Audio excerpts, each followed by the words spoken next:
Hi friends, welcome to Bharat beautiful small stories. మనం ఈరోజు ఒక అడవిలో ఊరి బయట ఉన్న అక్కులదేవమ్మ గుడి. ఇదంతా అక్కులదేవమ్మ పట్నం అంట. ముందు చాలా టౌన్ సిటీ లాంటిది. అక్కులదేవమ్మ గుడికి కొంచెం దూరంలో ఆంజనేయ స్వామి గుడి. ఇప్పుడు మనము అదే చూడబోతూ ఉన్నాము. ఇది ఆంధ్రప్రదేశ్ తంగేడుకుంట పంచాయతీ 10 గ్రామాల మధ్యలో ఉన్న ప్రదేశం. పల్లెలు ఉన్నాయి. 10 పల్లెలకు కూడా అంత కలిపి ముందు అక్కులదేవమ్మ పట్నం అని పెద్ద సిటీ ఉన్నింది అంట. ఎప్పుడంటే మా తాతలు వాళ్ళ ముత్తాతల కాలం అప్పుడు. ఆ పక్కనే ఒక 2 నిమిషాలు కూడా, ఒక 2-3 నిమిషాలు అవుతుంది అక్కులదేవమ్మ గుడికి, ఈ ఆంజనేయ స్వామి గుడికి నడవటానికి. ఫ్రెండ్స్, ఇప్పుడు మీరు చూస్తూ ఉన్నది అక్కులదేవమ్మ దేవాలయము. ఆమె రాణిలాగా ఉంది కదా తల. అక్కులదేవమ్మ గుడి కట్టడానికి కారణం ఏమిటి అంటే, ఇక్కడ శిలతో చేసిన అక్కులదేవమ్మ తల, ఆ తలకు కిరీటము అన్నీ కూడా ఉన్నాయి. బాగా గమనిస్తే అర్థం అవుతుంది. ఇది ఒక చిన్న గుడి అంటే ఇప్పుడు ఉన్నది, పూర్వము చాలా పెద్దగా ఉన్న ఒక దేవాలయం. ఈ అక్కులదేవమ్మ అనే ఒక రాణి అయిండొచ్చు, లేదా అంటే దైవశక్తి గల ఒక దేవత అయినా అయిండొచ్చు. ఇక్కడ ఉన్న శిలారూపంలో ఉన్న ఆమె యొక్క తల, కిరీటము, నగలు ధరించిన ఒక రాణి లాంటి రూపంలో ఉన్న తల భాగం మాత్రమే ఇక్కడ పెట్టడం జరిగింది. ఈ తల భాగాన్ని చూస్తే ఆమె రాణి అయి ఉండాలి. ఇక్కడ పూర్వకాలంలో కారం రుబ్బుకొనే ఒక రోలు లాంటి, ఒక పెద్ద గుండుకు రోలు లాంటి ఒక గుంతలాగా అక్కడ తొలిచి అక్కడ అక్కులదేవమ్మ తలను పెట్టారు. ఇప్పుడు చూడండి, ఒక మహారాణిలాగా ఉంది కదా. పూర్తి శిల, శరీరం అంతా శిల ఉండేదేమో, కానీ కొందరు ఆ పూర్తి శిలను మాయం చేశారు అని అంటారు. కానీ ఇప్పుడు ఉన్న మనకు కనిపిస్తూ ఉన్న ఈ శిల, ఈ తల లాంటి ఈ శిల కూడా 1 సంవత్సరం పాటు ఇక్కడ లేకుండా మాయమైంది. అది ఎవరైనా మాయం చేశారా, ఏం జరిగిందో తెలియదు. కానీ మళ్ళీ 1 నెల నుంచి ఇక్కడ ప్రత్యక్షమైంది ఈ అక్కులదేవమ్మ. ఈ శిల లాంటి ఈ తల, ఈ తలను ఎవరైనా తీసుకెళ్ళారా, దొంగలు ఏమన్నా దొంగతనం చేసుకోవాలని తీసుకెళ్లారా, లేకపోతే మంత్రగాళ్ళు ఏమైనా తీసుకెళ్లారా, దుష్టశక్తుల ప్రభావం ఏమన్నా ఉన్న చోట వాళ్ళు ఏమన్నా తీసుకెళ్లారా, ఎవరికి తెలియని ఈ రహస్యము. 1 సంవత్సరం పాటు లేని ఈ తలను మళ్ళీ ఇక్కడ ఎవరు తీసుకొని వచ్చి పెట్టారో, ఎవరు తీసుకొని వెళ్ళారో ఎవరికి తెలియదు. ఈ గుడి చుట్టుపక్కల ప్రాంతంలో కూడా బాగా నిధులు కూడా కొంతమందికి దొరికాయి అని చెప్తారు. ఇప్పుడు మనం చూస్తూ ఉన్న ఈ చిన్న గర్భగుడి పైభాగము చూడండి, ఎంత అందంగా పుష్ప ఆకారం వచ్చేలాగా కాల్పు బండలు అంటారు. ఈ బండలతోనే ఇంత అందంగా సీలింగ్ కట్టారనమాట, పైకప్పు. ఇప్పటికీ కూడా కొంచెం కూడా చెక్కు చెదరని ఈ పైకప్పు చూడండి ఎంత అందంగా ఉంది. కొన్ని వేల సంవత్సరాలకు పూర్వం నుండి ఉన్న ఈ గుడి పైకప్పు కొంచెం కూడా చెక్కు చెదరలేదు. దీనికి కారణం ఏంటి అంటే, మన పూర్వీకుల యొక్క ఇంజనీరింగ్ మేధస్సు. ఇక్కడ అక్కులదేవమ్మ పట్నం అని చాలా పెద్ద సిటీ ఉండేది అని మా తాతగారి ముత్తాతగారు వాళ్లకు వీళ్ళు చెప్తే వాళ్ళు మాకు చెప్పారు అన్నమాట. ఈ పట్టణం అక్కులదేవమ్మ పట్టణంగా ఇది పిలవడం జరిగింది. ఈ అక్కులదేవమ్మ గుడికి చుట్టూ 12 మైళ్ళ దూరం పెద్ద కోట ఉండేది అని, ఆ కోట భాగంలో ఇప్పుడు అందరూ కూడా వ్యవసాయం చేసుకునే సమయములో ధనము, పెంకులు, అంటే అప్పుడు మనము కుండలతో చేసేవాళ్ళు కదా మన పూర్వీకులు, అలాంటి పెంకులు చాలామందికి ధనం కూడా దొరికింది. బంగారు బిందెగలు అలాంటివి కూడా దొరికాయి అని చాలామంది చెప్తారు. అది కొందరికి దొరికిన వాళ్ళు పెద్ద ఉన్నతమైన స్థితిలో కూడా ఇప్పుడు ఉన్నవారు ఉన్నారు, నాశనమైన వాళ్ళు కూడా ఉన్నారు అని చెప్పుకుంటూ ఉంటారు ఇక్కడ ప్రజలు. ఆ పైకప్పులోని బండకు ఇక్కడ ఒక ఫ్లవర్, ఒక పువ్వు లాంటి ఆకారాన్ని చెక్కారు చూడండి. అది కూడా కొంచెం కూడా చెక్కు చెదరలేదు. కానీ ఇక్కడ కలర్స్ వేయిస్తే చాలా అందంగా కనిపిస్తుంది. కలర్స్ ఏమీ లేవు కాబట్టి కొంచెం మనము అబ్జర్వ్ చేయాలి నిదానంగా. అక్కులదేవమ్మ గుడికి ఒక 2 నిమిషాలు కాలినడకన వెళ్తే ఇక్కడ ఆంజనేయ స్వామి గుడి వస్తుంది.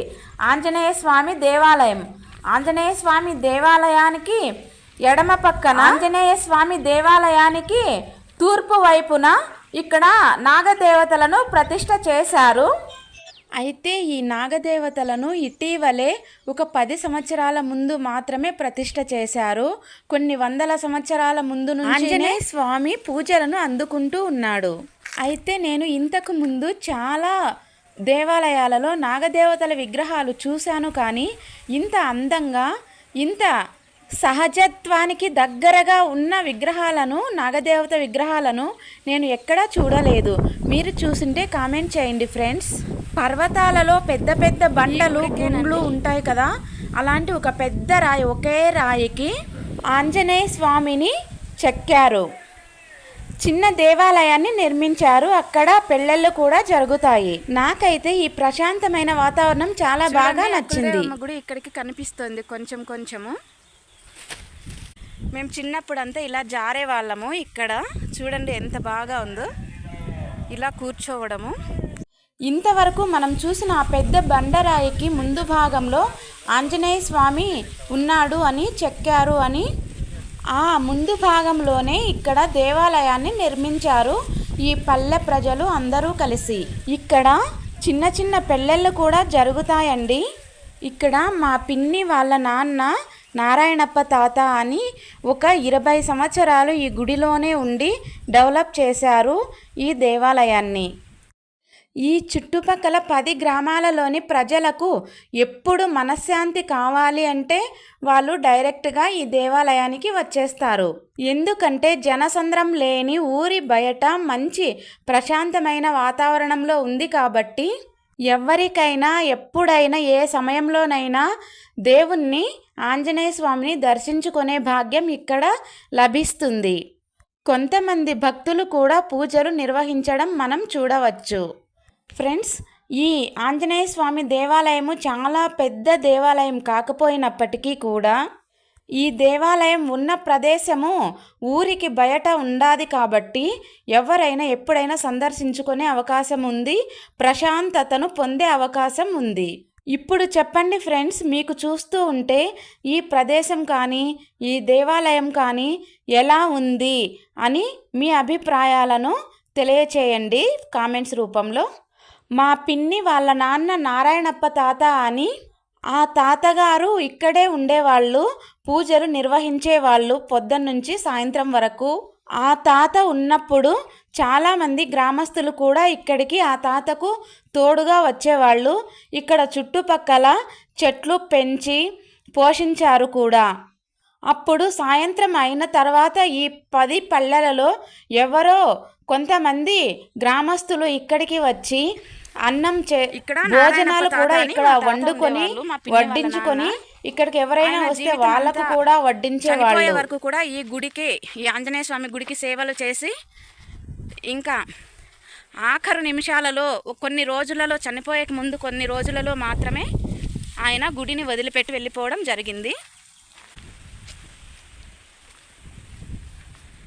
ఇక్కడ గుడి, ఇక్కడ పెళ్ళిళ్ళు జరిగితే ఇక్కడ దాతలు విరాళాలు ఇచ్చిన డబ్బుతో కొన్ని రూములు లాగా కట్టారు. పెళ్ళిళ్ళు జరిగితే ఇక్కడ వంటలు వండడం, వాళ్ళకి వడ్డించడం, కొద్ది రోజులు ఇక్కడ అన్నదానాలు చేయడం, ఇలాంటివన్నీ చేస్తారు దాతలు. చూడండి ఈ పక్కన కూడా అన్ని కొండలు, దూరంగా కొండలే కనిపిస్తూ ఉన్నాయి. ఈ పల్లెలు ఉండడమే కొండలలో పల్లెలు ఉన్నాయి. ఈ ప్రాంతాలకు కూడా ఎంత చరిత్ర ఉంది అని మనం తెలుసుకుందామండి ఈ వీడియోలో. చూడండి, ఈ చెట్లు దగ్గర మనం ఉన్నాం కాబట్టి చుట్టుపక్కల కొండలు క్లియర్గా కనిపించలేదు, కానీ ఎక్కడ చుట్టూ కూడా ఇలాంటి దూరంగా కనిపిస్తున్నాయి కదా, అలాంటి కొండలే ఉన్నాయన్నమాట ఈ ప్రాంతం అంతా. హాయ్ ఫ్రెండ్స్,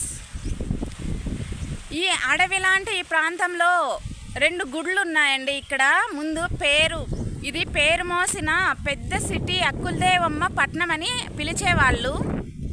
మా తాతల వాళ్ళ ముత్తాతల కాలం నాటిది.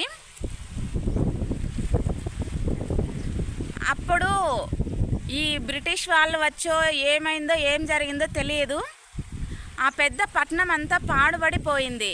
ఆ జనాలు కూడా చాలామంది లేరు. మా ముత్తాతలు మా తాతలకు చెప్తే వాళ్ళు గుర్తు పెట్టుకొని మా నాన్న మా అత్త వాళ్ళకు చెప్తే వాళ్ళు మాకు చెప్తే మేము విన్నాం అంతే ఈ కథని. పాడుపడిపోయిన అక్కులదేవమ్మ గుడిని మనం చూసాము కదా, అదే ప్రూఫ్. అలాగే ఇంత పెద్ద బండరాయికి చెక్కిన ఆంజనేయ స్వామి దేవాలయాన్ని కూడా చూసాము కదా. ఇక్కడ నాగులు మళ్ళీ కొత్తగా ప్రతిష్ఠించినది. ఇది ఒక 10 సంవత్సరాల దగ్గర 10 సంవత్సరాల ముందు ఈ నాగదేవతలని ఇక్కడ ప్రతిష్ఠించారు. అలాగే అక్కులదేవమ్మ గుడి చాలా చరిత్ర ఉన్నట్టు మనకు అర్థమవుతుంది. అక్కడ ఉన్న ఆ శిలలు, అక్కడ ఉన్న వాళ్ళ చెక్కిన ఆ శిల్పి యొక్క చాతుర్యము చిన్నదే అయినా కూడా బాగా మనము చదువుకోవాల్సిన ఒక హిస్టరీ లాగా ఉంది. అది మీకు చూపిస్తాను. అది మీకు ఈ వీడియోలో ఇంతవరకు మనం చూసాం కదా ఇవన్నీ కూడా. ఫ్రెండ్స్, ఈ వీడియో మీకు నచ్చినట్లయితే చరిత్రని గుర్తు చేసుకోవడం అన్నమాట. ఇక్కడ ఇంతవరకు ఇది మారుమూల గ్రామాలు అయినందువలన ఇది బయట రాలేదు. ఇంకా ఇలాంటివి చాలా విశేషాలు ఈ గ్రామాలలో మా చుట్టుపక్కల ప్రాంతాలలో కనిపిస్తాయి. అవన్నీ చూద్దాం ఫ్రెండ్స్.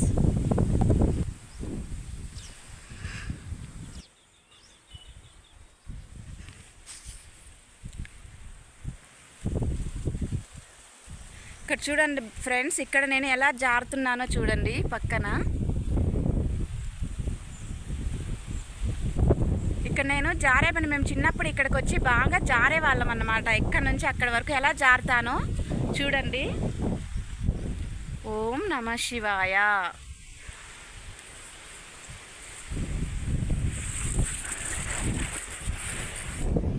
చూశారు కదా.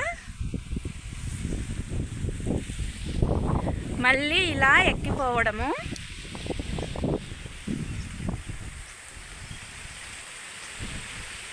ఇలా ఇక్కడి దాకా ఎక్కిపోవడము. ఓం నమః శివాయ. ఇప్పుడు మళ్ళీ జారడం.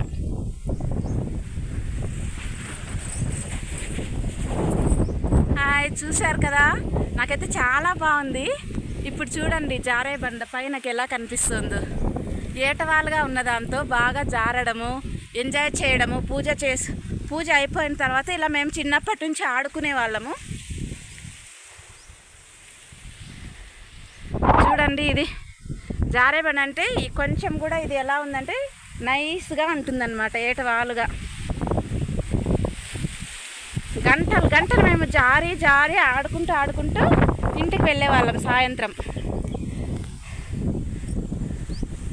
ఫ్రెండ్స్, ఎలా ఉంది ఈ వీడియో? మీకు నచ్చితే please like, share and subscribe. Thank you. అలాగే మీకు కూడా ఇలాంటి చిన్ననాటి జ్ఞాపకాలు ఏమైనా ఉంటే కామెంట్స్ రూపంలో తెలియచేయండి. Thank you. ఫ్రెండ్స్, ఇదే విధంగా మీ ఊరి చివర్లో కానీ మీ ఊరికి సంబంధించిన పురాతనమైన కథలు కానీ ఉన్న ప్రూఫ్స్ ఏమైనా ఉన్నాయా? ఖచ్చితంగా ఉంటాయి. ప్రతి పల్లెకు, ప్రతి విలేజ్కు, ప్రతి ప్రాంతానికి కూడా ఇలాంటి చిన్నవి అయినా కూడా మీరు తెలియచేయండి ఫ్రెండ్స్. Thank you. ఈ వీడియోపై మీ అభిప్రాయాలను తెలియచేయడం, కామెంట్ పెట్టడం మర్చిపోకండి. Thank you friends.